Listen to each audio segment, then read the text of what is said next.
Hello mga kumarites, ngayong araw nga na ito ay mag-relax naman muna tayo. Wala nga muna kaming gagawin ngayon kumarites at syempre dahil dalawa nga lang kami ni Jowa ngayon, siya nga po ay magtitimpla ng kape namin. Nasa swimming kasi yung dalawa naming anak kasama yung lola at lolo nila. Sobrang tanghali na rin talaga kami gumising ngayon kumarites at malapit na nga pong mag alas 11. Minsan lang naman ito at kailangan din talaga natin matulog ng mahaba-haba. Pagkagising ko nga ay naligo kaagad ako, si Jowa naman ay nag-asikaso ng almusal namin at diretso na nga iyon tanghalian. Bago nga kami matulog kagabi ay nagkape pa kami kaya tingnan nyo naman at hugasan pa nga po yung baso namin. Ang ganda nga ng panahon ngayon kumarites dahil kahit mainit nga po ay mayroon nga pong hangin. Tiningan ko na nga rin po kung mayroon pang laman yung aming lagayan ng tubig na mainit. Sabi nga ni Jowa ay nilagyan nga po niya yan kagabi bago nga po siya umakyat. Kaya siya nga po ang nagtimpla ng kape namin kagabi. Makakapag-relax din talaga ako ngayon kumarites dahil wala nga po akong sasawaying dalawang batang makulit. Kayo kumarites, anong balak nyo sa araw na ito? Kayo ba ay magsiswimming o di kaya magbabakasyon o di kaya uuwi ng probinsya? Dahil kami nga ni Jowa ay magpapahinga habang nagbabantay ng munting tindahan. Sabi ko nga sa kanya ay pinturahan niya na nga lang po yung labas ng tindahan namin. Magpapahinga nga lang daw muna siya bago nga po siya magpintura. Pag nandito talaga si Jowa sa bahay kumarites, siya talaga ang nag-aasikaso ng aming kape. Ganito din ba yung mga mister nyo kumarites pag nasa bahay ay siya nga ang nag-aasikaso sa atin? Tapos na nga rin po ako sa pagligo kumarites kaya ako naman nga po yung nag-aayos sa tindahan. Pinagrocery ko nga siya kagabi kumarites pero hindi pa nga po namin naaayos iyon. Bago nga po ako uminom ng kape ay kailangan ko munang uminom ng isang basong tubig. Dahil ang kape nga kumarites ay hindi naman healthy yan sa ating pangangatawan. Pero sabi nga nila ang bawal nga po ay masarap.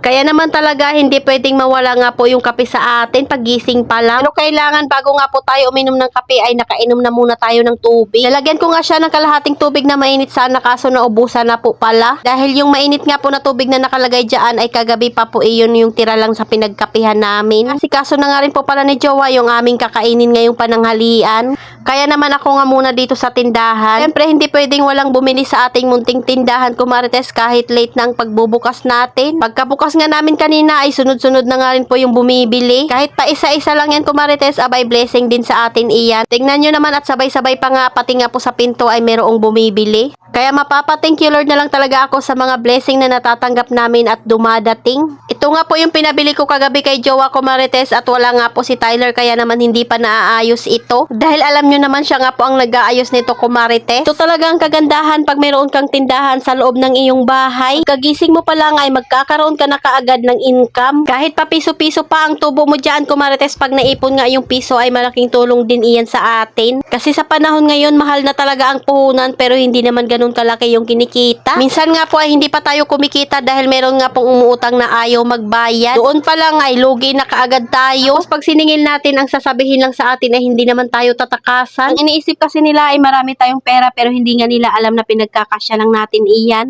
Nag-aalmusal na pala kami dyan kumarites at si Joanne na nga lang po yung nagtitinda habang kami nga po ay kumakain. Hindi porket kumakain nga kami ay hindi tayo magbebenta. Kaya paputol-putol nga rin po yung pagkain niya. Pag nandito nga si Jowa kumarites ay siya rin talaga yung nagbabantay ng tindahan namin. Kaya naman sinasabi ko nga sa inyo na magiging relax nga po talaga ako ngayong araw na ito. Hindi na muna tayo maglilinis dahil tayo ay hihilata.